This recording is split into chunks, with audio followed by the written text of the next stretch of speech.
मग पूर्व परीक्षेला गेलो, एक सत्कार वगैरे थोडं स्वीकारला आणि परत पूर्व परीक्षा दिली. पूर्व परीक्षेचा निकाल लागला, मग ऑगस्ट होता 22, 23, 24 आणि 30, 31ला मेन्स होती. मेन्स देऊन आलो. त्याच्यामध्ये हेतू एवढाच की काय की समजा IPSच्या जर्नीमध्ये 3-4 वर्ष झाली आणि त्यावेळी वाटायला नको रिग्रेट, अरे यार की एनर्जी होती, कॉन्फिडन्स होता की करू शकलो असतो, बरं झालं असतं, ते रिग्रेट नको फक्त याच्यासाठी. बाकी होईल नाही होईल माहित नाही, तो भाग नंतरचा नाही. बरोबर आहे की, पण एक मनात सल राहायला नको. बरोबर, प्रयत्न तर करू शकतो. छान आहे साहेब, तुम्ही एवढीच अतिशय चांगली जिद्द आहे तुमची. तुमचे मॉकची पण इंटरव्ह्यू काय हे बघितले मी, मॉक ह्याला दिले होते ना, तर ते पण बघितले, छान वाटतं ते. चांगलं आहे, प्रयत्न करायचे. शेवटी काय विद्यार्थ्याचं एकच काय की प्रयत्न करू शकतो. कारण रिझल्ट सोबत असोसिएट होऊ लागलो की रिझल्ट समजा आला नाही तर खूप जास्त त्रास होतो. बरोबर आहे, नक्कीच. रिझल्ट सोबत जास्त असोसिएट न राहता प्रयत्न करत राहणं. आणि कसं आहे, पदवीला असणार प्रत्येक विद्यार्थ्यांना, आता तुम्ही बघा, तुम्ही IPS असून सुद्धा आजही तुम्ही शेतामध्ये काम करता, तुमची जे कष्टाची प्रवृत्ती आहे की प्रत्येक विद्यार्थ्याने त्याचं फॉलो घेतलं ना, फार चांगलं होईल. ह्या मागचा एकच हेतू काय की अशा गोष्टी आपल्याला जमिनीवर राहायला प्रयत्न करतो. अतिशय चांगलं. आम्हाला आश्चर्य वाटलं की अजूनही तुम्ही भात कापल्याला गेला. खरंच ते आहे थोडंसं, त्यामुळे काय हरकत नाही. आणि काय की ते एक जुनी म्हण आमचा आजा वगैरे म्हणायचं, शेतातलं म्हणजे आपल्या घरचं धान्य पुरवठा येते, बाहेरनं विकत आणलेलं पुरवठा येत नाही. मग तुमचं शिक्षण कुठं झालं सर? माझं 10वी पर्यंत गावातच झालं, हायस्कूल पर्यंत. प्राथमिक शाळेला येतो, तुम्ही कॉर्नरला आल्या इथं वरच्या बाजूला आहे प्राथमिक शाळा, 1ली ते 7वी. गावातच हायस्कूल आहे 10वी पर्यंत. मग 11-12 इथं मुरगुडला शिवराज ज्युनियर कॉलेजला झालं.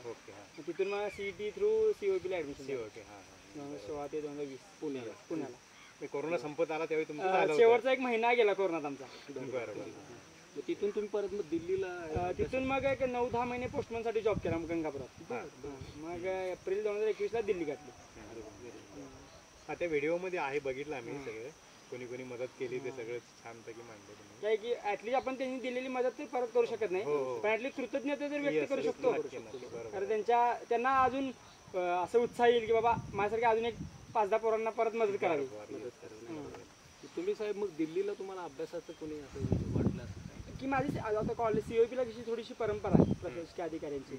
मग ते लेक्चर वगैरे सिलेक्शन झाल्यानंतर स्पीचेस वगैरे असतात, त्यामध्ये कळतं की दिल्लीचे क्लासेस वगैरे चांगले आहेत. त्यावेळेचा एक नंतरचा ग्रह काय की माणूस आयुष्यामध्ये पैसा उभा करू शकतो, पण वेळ गेली की एकदा वेळ गेली की संपलं. बरोबर, हे महत्वाचं आहे आयुष्यातली वेळ, फार महत्वाची. म्हणजे की एक काय की आता म्हणायला काय हरकत नाही, ते क्लासेस लावणे किंवा UPSC करणं हा एक प्रकारचा जुगार आहे, पण तो चांगल्या गोष्टीचा जुगार आहे. कारण त्याच्यामुळे तुमची पर्सनॅलिटी घडते. वाईट काय म्हणजे काय नाही, बरोबर. अभ्यासामधून एक व्यक्तिमत्व चांगलं.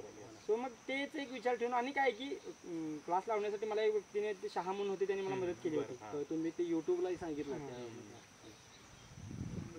ते होतं सगळं. कारण पैशाची अडचण निघून गेली होती आणि पहिल्या फक्त तिथे जाऊन अभ्यास करायचा होता.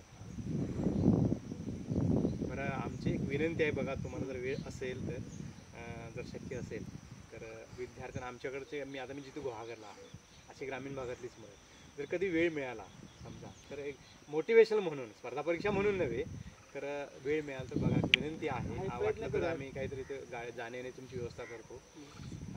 तर बघा, वेळ मिळाला फिरायला वगैरे आलो तिकडे, आणि बेस्टच आहे. म्हणजे तुम्हाला कोकण फिरता येईल, बीच फिरता आणि मासे खाऊ घालू आम्ही तुम्हाला छानपैकी. तर त्यावेळी गोष्टी होती नोव्हेंबर मध्ये सर, आपण नोव्हेंबर, डिसेंबर मध्ये कधी पण